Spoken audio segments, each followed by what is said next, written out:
eu tenho 225 mil seguidores. No Facebook, já estou nisso há mais de 10 anos, praticamente 12 anos.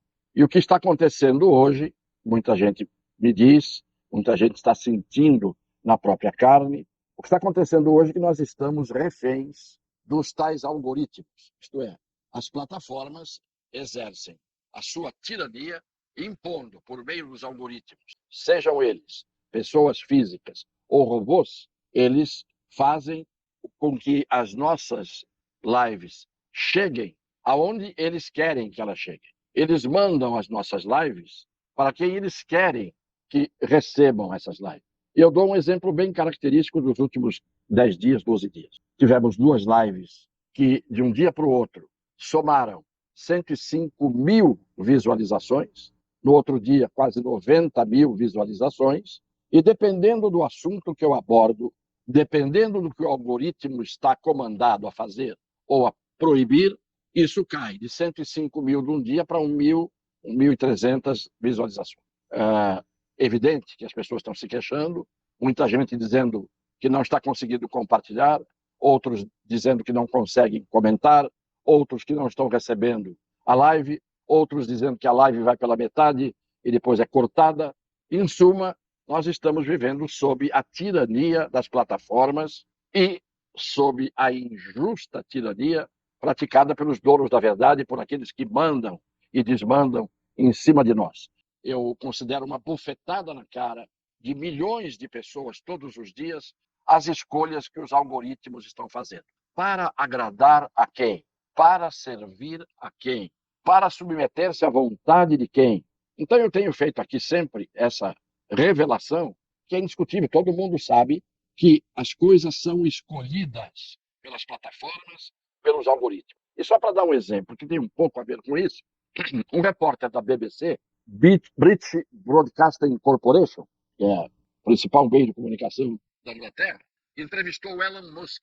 O Elon Musk é o homem mais rico do mundo, o que hoje é o dono do Twitter. E esse repórter se deu mal, gaguejou, e depois não tinha mais o que dizer, porque chegou para o Elon Musk e disse: como é que o senhor vê essa história dos discursos de ódio que estão aumentando nas redes sociais, no seu Twitter? O Elon Musk disse: me dá só um exemplo. Me dá um exemplo de discurso de ódio que o senhor viu que está aumentando e está acontecendo.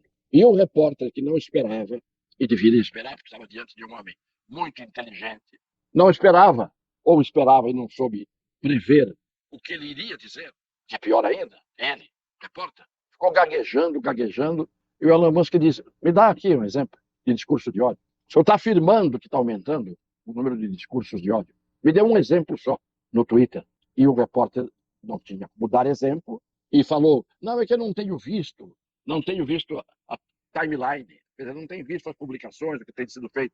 Poxa, o senhor não tem visto, como é que o senhor pode falar em discurso de ódio? Não, mas a gente sabe que está. Então, dá um exemplo, estou pedindo só um exemplo. Se está aumentando, o senhor não está partindo do zero, está partindo de um grande número de gente fazendo discurso de ódio, e o senhor está dizendo que aumenta, está aumentando, então já havia discursos vistos e conhecidos pelo senhor, e se aumentou, me dá um exemplo. Pode ser do antigo, do novo, me dá um exemplo. E o repórter enfiou o rabo entre as pernas e se calou. Isso é um exemplo típico do que está acontecendo hoje. Nós estamos escravos, não da tecnologia, mas do abuso tecnológico, da violência tecnológica, dos desmandos, da tirania tecnológica, que ganha muito dinheiro às nossas custas, mas não nos respeita. Não respeita quem fala, não respeita quem ouve, não respeita quem escreve, não respeita quem lê, e isto, evidentemente, que numa hora vai acabar mal. Podem fazer o que quiserem, num determinado momento isto vai acabar mal, porque a toda ação corresponde uma reação em sentido contrário, com a mesma intensidade, com a mesma força. Isso é um princípio da física, aplicável, evidentemente, também às ações humanas. Diante das ações injustas, das ações tirânicas, das ações de prepotência, das ações de violência, essas ações geram as suas iguais, como reação. Então vai acabar mal. Ninguém pensa que vai mandar a vida inteira e ninguém pensa que todo mundo vai obedecer a vida inteira. Por mais paciência que tenha o rebanho, tem uma hora que alguém começa o movimento contrário.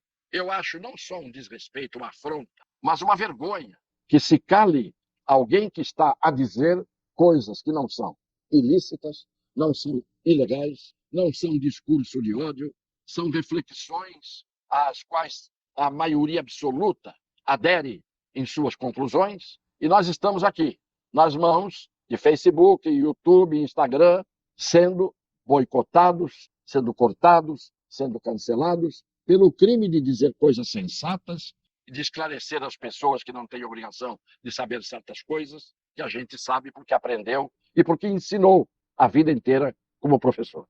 Isto era, mais uma vez, o reparo que eu quero fazer e faço até que um dia me calem definitivamente, não apenas parcialmente, mas aí eu vou ficar esperando, e se não eu, outros, muitos, vão ficar esperando o momento da reação que virá.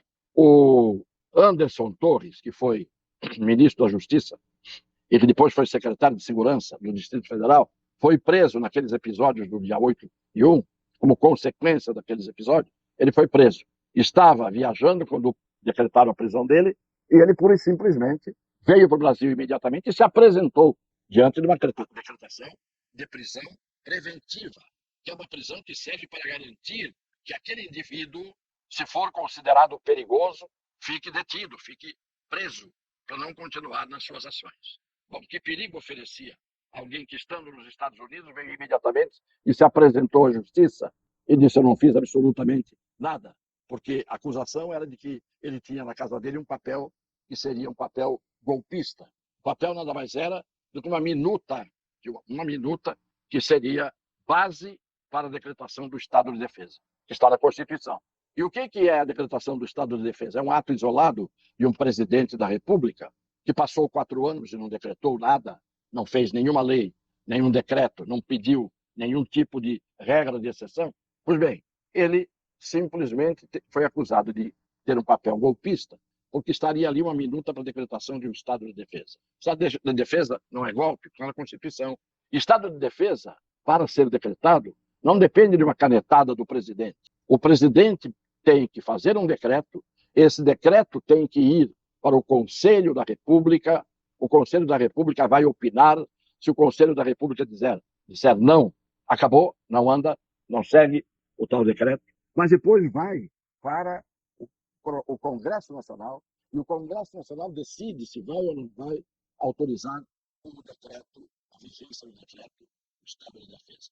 E o Estado de Defesa tem uma validade limitada, portanto, tudo dentro do que está previsto na Constituição. Pois bem, esse Anderson Torres está preso há 3 meses, sob uma acusação de algo que não caracteriza crime. O Supremo Tribunal Federal tem ministros que não foram eleitos e, portanto, não são representantes diretos do povo. É o legislativo que tem que decidir se a Constituição pode ou não ser mudada. E para ser mudada, só tem uma hipótese. Ou a regra jurídica da Constituição não é clara, ou é ausente, e aí pode-se tratar de fazer, vamos dizer, uma gambiarra constitucional, e não no caso em que a regra é clara, em que existe uma regra, essa não pode ser mudada, em hipótese nenhuma. E ainda, pode-se mudar a regra, desde que se faça uma constituinte nova, ou integral, ou parcial, para tratar de determinados assuntos. Judiciário é um órgão técnico, não é órgão legislativo. Judiciário não pode desrespeitar as leis, as regras constitucionais, aí você vai fazer a coisa corretamente. Agora, bom, já que está causando prejuízo, já que as consequências são assim, tudo bem. A gente prende ilegalmente, a gente solta ilegalmente, a gente decide de acordo com aquilo que nos parece razoável, e ao invés de 513 pessoas na Câmara e 81 pessoas no Senado, 11 ministros vão decidir que não foram eleitos diretamente pelo povo. Do jeito que é no Brasil, as ilegalidades acontecem, e uma puxa a outra. E aí aparecem os mais realistas do que o rei, cometendo ilegalidades sob o suporte daqueles que têm a obrigação de fazer cumprir a Constituição e as leis. Lamentavelmente, infelizmente, a situação que nós estamos vivendo vai acabar mal. E o que eu estou falando não é porque eu estou torcendo para que isso aconteça. Eu estou prevendo, pelos meus anos de vida, pela minha vivência, pela minha experiência, por 40 anos ensinando o direito, e atento ao direito, a como ele nasce, a como ele morre, a como ele vem ao mundo e a como ele é assassinado, o direito, a gente sabe bem, na história das civilizações, o que aconteceu quando se abusou muito da ilegalidade e quando a justiça não foi feita seguidamente, atingindo a tantas pessoas. Vem o troco, vem a resposta, vem a reação. E ela nunca é boa, a não ser depois que todas as tragédias e desastres acontecem, todo mundo abaixa um pouco a crista para recomeçar. É este o problema. Um beijo no coração das pessoas de boa fé.